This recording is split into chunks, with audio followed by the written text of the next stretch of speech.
Jokowi itu bukan saja bajingan dan tolol, tapi bangsat. Bangsatnya karena menyatakan bau-bau kolonial itu Istana Merdeka dan Istana Bogor. Kamu itu tinggal di situ dibiayai oleh negara, dari ujung kaki sampai ujung rambut. Lu taunya tahu beres, makan kenyang, ini segala macam. Lu sampai dipijit, diurut, di semua difasilitasi oleh negara. Tiba-tiba lu bilang istana itu adalah bau-bau kolonial, ya kan? Yang ada bau mulut Jokowi, bau kolonial, lebih bangsat daripada penjajah.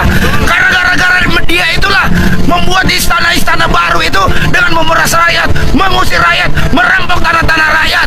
Sekali lagi, Jokowi bangsat, bajingan, tolol. Ya kan, harus rakyat itu lawan, harus rakyat berani melawan. Saya buka aja sekarang biar Pak Jokowi marah. Ketika Pak Jokowi minta, Pak Panglima ini tolong dong dinaikkan bintang 3. Oh baik Pak, saya cek dulu Pak. Saya periksa, nggak ada yang nggak benar, saya periksa. Setelah berat badannya turun 6 kilo, saya kasih lembaran. Ini kesalahanmu, mau dilanjutkan atau tidak? Kalau kamu nggak mau, lapor lewat jalur mana bilang. Biasanya saya panggil, Pak Panglima dia masih suka di sana. Oh ya Pak, tidak apa-apa Pak, bagus di sana aja. Gitu. Nggak jadi naik bintang 3 dia. Dan itu berulang kali, lama-lama ketawa juga saya kan. Ya sudah, ditendanglah saya gitu kan, nggak nurut. Waktu ulang tahun TNI di Cilegon tahun 2017, Pak Jokowi itu jalan kaki, naik ojek, jalan kaki, naik ojek. Istrinya tiba, naik ojek, jalan kaki, naik ojek, tiba setelah acara selesai. Gatot yang menyambut bersama Tito waktu itu, menyambut kedatangan Presiden. Mohon maaf Bapak Presiden, rakyat begitu mencintai TNI, membludak semua, tidak bisa terbendung. Ya kata. Diam-diam Jokowi tugaskan Pratikno, telepon Kapolda Banten. Waktu itu Kapolda Banten Sigit yang Kapolri sekarang. Kami tidak dilibatkan Pak, kata. Ditelepon Korlantas sama Pramono Anum, kami tidak dilibatkan. Oh, begitu cara kau mengapakan saya. 1 bulan 2 bulan kemudian di pestanya anaknya Jokowi, dan kemudian si Bobby itu, Rizal Ramli di samping saya. Pan, udah tahu Soeharto Raja Jawa yang sadis, ini lebih sadis lagi gitu. Kau ngomong apa Rizal? Kau lihat dulu di mana Gatot, kata Panglima. Panglima Gatot itu duduk biasa-biasa di dekat anggota-anggota DPR, staf kedutaan. Pakai jan. Koleganya yang namanya Tito, yang namanya Ria Mizat, Luhut, Pratikno itu pakai mawar merah, panitia. Mau nyalam karpet merah itu tidak bisa dilewati Gatot. Dia berbaur nyalam. Waktu pulang mobilnya tidak bisa masuk. Bus. Istrinya duduk di kursi plastik. Aku bilang Erlangga, itu istri Panglima loh. Nunggu mobil, bus. Kami sama-sama naik bus. Terus aku bilang ke Rizal, game ini, aku bilang. Benar, 5 bulan sebelum waktunya dicopot dia Gatot. Dan jagonya Jokowi, dia pasang Muldoko. Tiba-tiba Muldoko dibikin berperan di pesta perkawinan itu. Itu style daripada. Jadi Anda nggak membela Jokowi lagi? Jokowi mania dan Prabowo mania. Kan? Kita membela Jokowi ya. Kan ini sudah selesai. Dengan Prabowo. Jadi tidak lagi membela Jokowi. Ketika yes. Jadi Anda tidak lagi membela Jokowi? Saya masih membela Jokowi yang benar. Kalau itu salah, kita juga katakan salah. Anda membela Prabowo? Jelas itu saya membela Prabowo. Anda ngerti siapa Jokowi? Jelas kami juga Anda ngerti siapa Prabowo? Kita mengerti Prabowo. Maka berlakulah dalil ahdian. Anda bisa menjawablah. Logiknya begitu. Tidak ada yang namanya adu domba, Bung Rocky. Bukan adu domba, dalilnya Adian bilang begitu, dan itu dalil di mana-mana. Satu kalimat saja. Tidak mungkin seorang hamba mengabdi pada 2 tuan.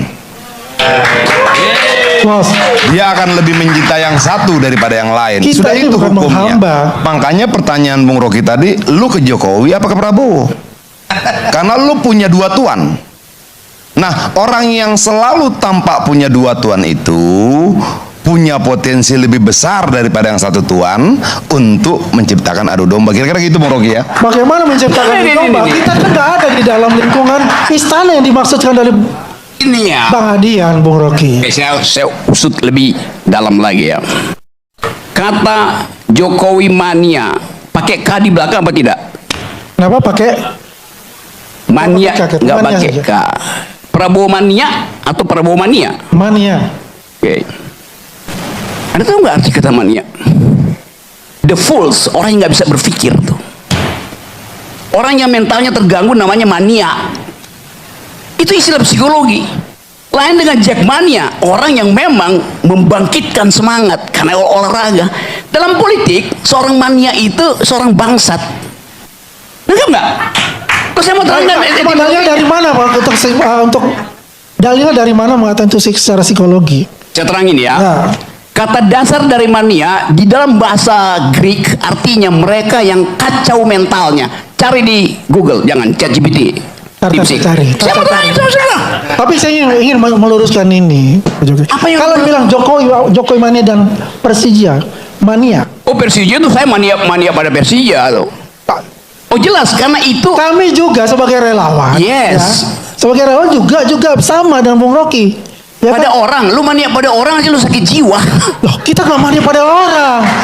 Jokowi itu aja sekedar nama. Astaga. Ya kan? Kita nggak bisa dengan mengatakan bahwa itu. Nggak arti kata mania. Coba itu dulu. Nanti saya cari di Google. Nggak cari dulu Udah, sekarang. kau carikan aja Google. ini, Coba, ini. coba. Adian bacain coba mania artinya. Mania adalah kekacauan pikiran yang hebat, kegilaan, penyakit jiwa, keinginan yang berlebihan atau tidak masuk akal, gara gila yang Yes. ya Karena itu. ini kata Google ya. Itu penting. Kalau mau menghancurkan satu negara, hancurkanlah sistem hukumnya. Hukumnya hancur tuh negara. Dan itu terbukti di banyak negara. Sudah terjadi cukup lama dalam sejarah manusia. Sekarang dunia hukum kita kurang rusak apa lagi? Kerusakan apa lagi yang belum ditunjukkan oleh dunia hukum kita? Apakah polisi, apakah jaksa, apakah KPK, apakah hakim, apakah pengacara? Masih kebobrokan apa lagi yang belum dipamerkan sama kita? Kayaknya udah lengkap. Saya rasa udah nggak ada iblis lagi tuh di kejaksaan, di polisi, di KPK, di pengadilan udah nggak ada iblis. Udah habis diambil semua kerjaan iblis tuh. Padahal penting banget. Tapi apakah ada orang baik di polisi, jaksa, KPK, pengadilan? Ada. Tapi mereka adalah anomali. Mereka anomali. Karena apa? Coba pakai perbandingan begini. Kalau ibaratkan institusi itu adalah kolam, kalau itu kolam isinya lumpur, sebersih apapun orang masuk kotor. Kalau kolam itu bersih, sekotor apapun orang masuk pasti bersih. Sudah sampai di tingkat sana kalau menurut saya. Ketika orang-orang baik tidak punya tempat, tidak punya keberanian, tidak punya kemauan, ya nggak ada harapan kita lagi. Padahal nih, dari zaman Aristoteles sudah bilang, negara runtuh ketika hukum tidak lagi menjadi pedoman.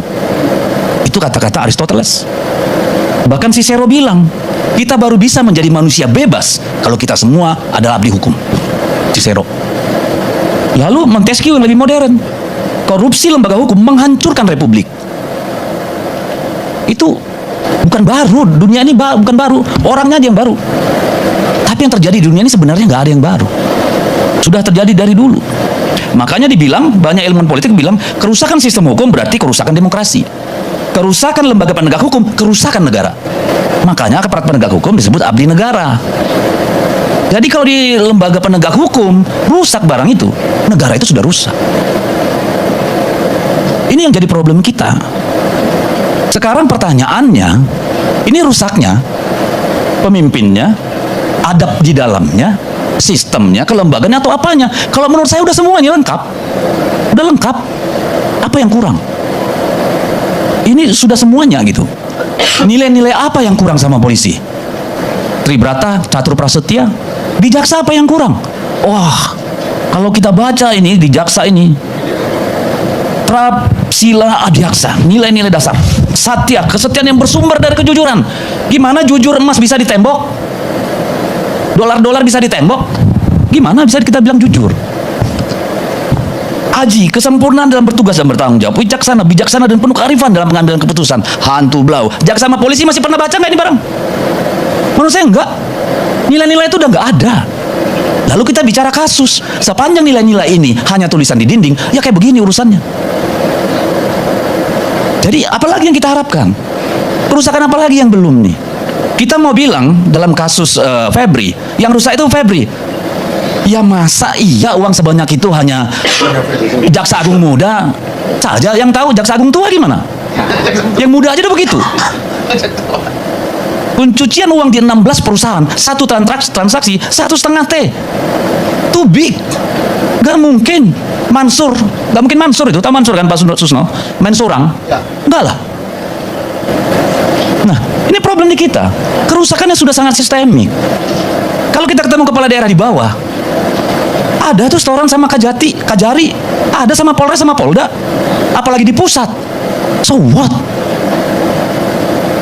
Ya mohon maaf nih, banyak polisi baik, banyak jaksa baik, tapi yang nggak baik lebih banyak, jujur aja kita. Inilah yang terjadi. Kalau sikap-sikap nilai-nilai yang sudah diabaikan, lalu hedonisme ini, materialistik ini menjadi nilai yang diagungkan oleh para penegak hukum kita. Mereka ini cuma lihat dua. Kalau ada kasus, either jadi duit atau untuk naik pangkat. Sama ini dua-dua. Kalau nggak untuk duit, naik pangkat. Nggak ada duitnya, naik pangkat. Begitulah parahnya. Ini coba berefleksi kita. Ini situasi yang kita hadapi. Mungkin yang lain nggak mau terbuka jujur ya, tapi I have nothing to lose. Ya, ini situasi yang kita hadapi. Either mau didengar sama Kapolri, Jaksa Agung atau Presiden. Ini yang dia dapat warisannya. Ini yang terjadi ketika aparat penegak hukum dijadi budak kekuasaan. Selesai negara. Ketika penegak hukum menjadi budak kekuasaan, selesai negara Bang, kita. saya ini hanya. Tadi dulu Bang, tadi aku udah panjang. Saya mau nanya, kenapa sekarang seakan-akan jubirnya Kapolri itu adalah ketua Komisi 3 gitu? Ya, ya mungkin kurang kerjaan di Komisi 3 kan nggak tahu kita. Saya kan bukan Komisi 3. Ya saya kan nggak bisa nilai orang. Mungkin ada waktunya, waktu itu kan hadir gitu. Saya kan nggak bisa mewakili dia. Jadi itu problematik yang kita hadapi. Nah pertanyaan saya kemudian adalah, benar nggak ini dua yang sedang berantem? Assalamualaikum warahmatullahi wabarakatuh. Salam sejahtera untuk kita semua. Selamat datang kembali di channel Jejar Fakta, channel yang membahas berbagai isu politik, hukum, dan perkembangan nasional yang sedang menjadi perhatian masyarakat.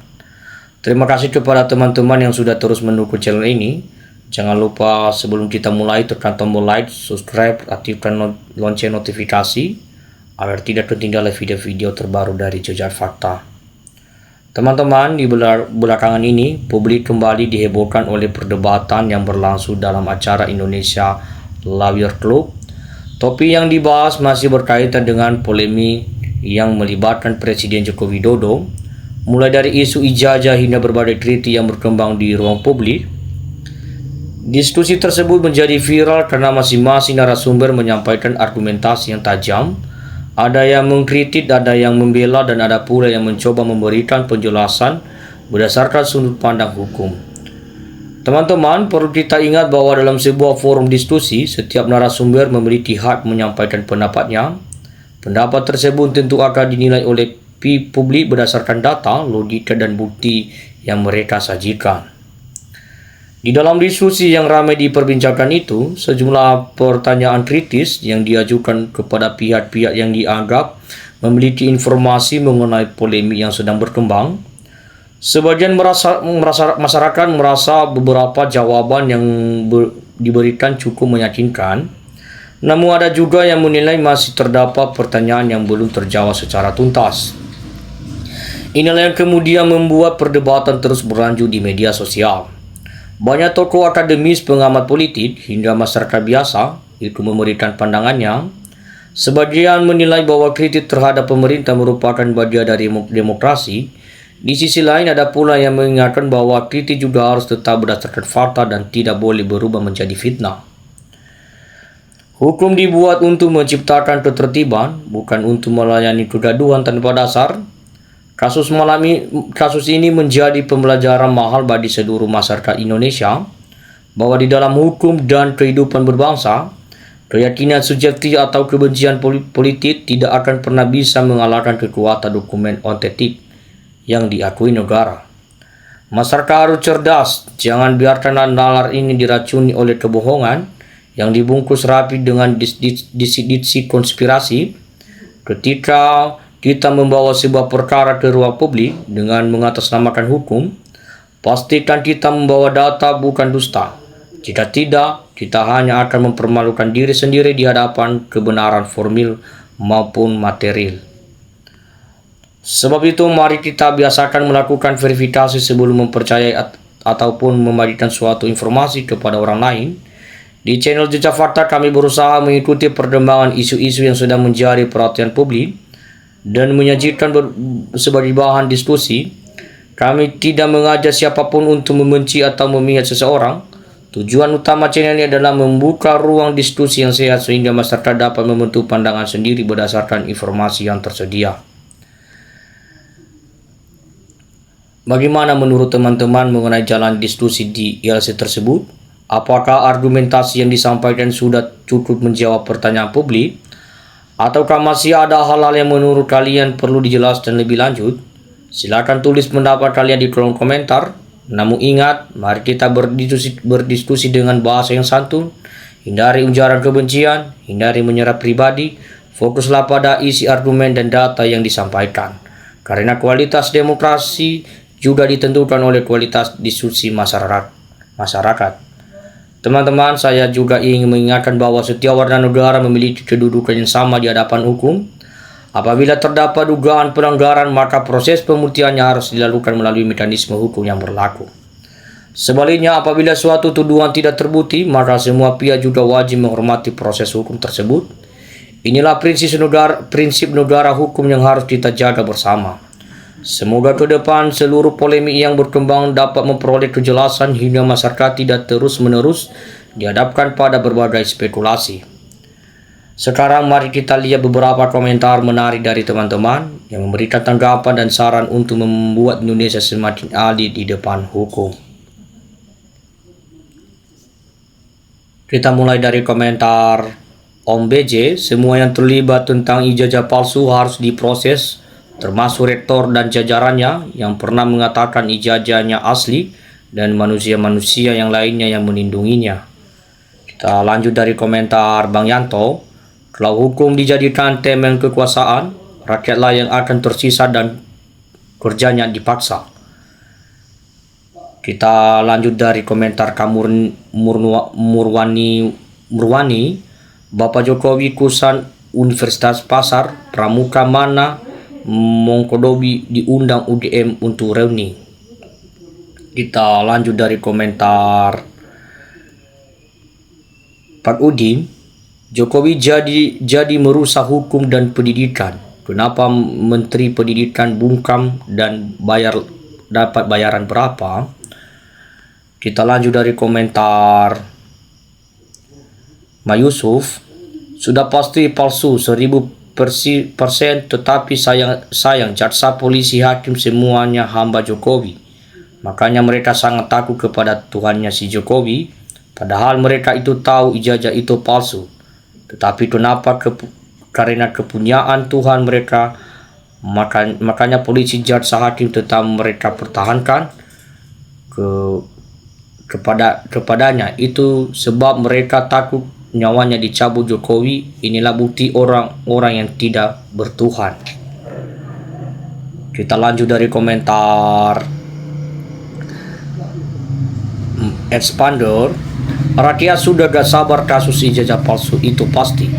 Jangan diulur-ulur terus kepalsuan ijazah palsu. Rakyat dan mahasiswa gak bodoh pak. Rakyat makin bergelombang melambung, mayoritas sudah gak sabar. Ini hakim dan jaksa dan polisi jujur untuk mengungkapkan ijazah palsu. Kita lanjut dari komentar Budi Luhur, semakin banyak rakyat meyakinkan ijazah Jokowi palsu, makin banyak rakyat yang diwakili oleh para tokoh ulama, mantap, petinggi, pejabat negara ini bersuara demi menegakkan kejujuran, keadilan di hadapan Tuhan. Kita lanjut dari komentar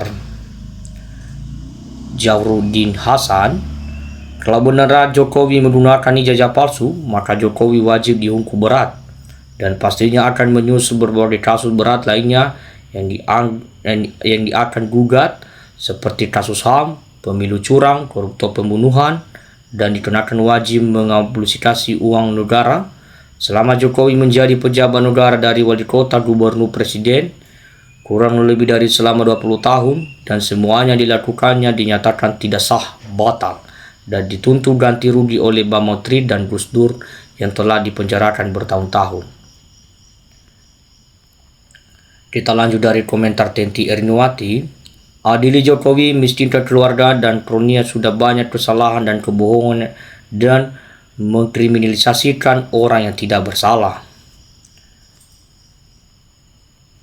Kita lanjut dari komentar Sarko Kristanforus. Masalahnya kasus dugaan ijazah palsu ini akan menjadi sangat simpel apabila ijazah Joko Widodo mantan presiden itu memang benar-benar adalah ijazah asli. Untuk itu teman-teman, masih banyak komentar-komentar teman-teman yang sangat menarik, dan untuk itu kita akan bacakan pada video berikutnya. Baik teman-teman, semoga diskusi ini bisa menambah wawasan kita semua dan tetap berlangsung dengan santun serta saling menghormati perbedaan.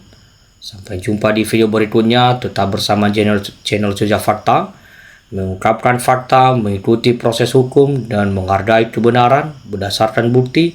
Salam perubahan, terima kasih.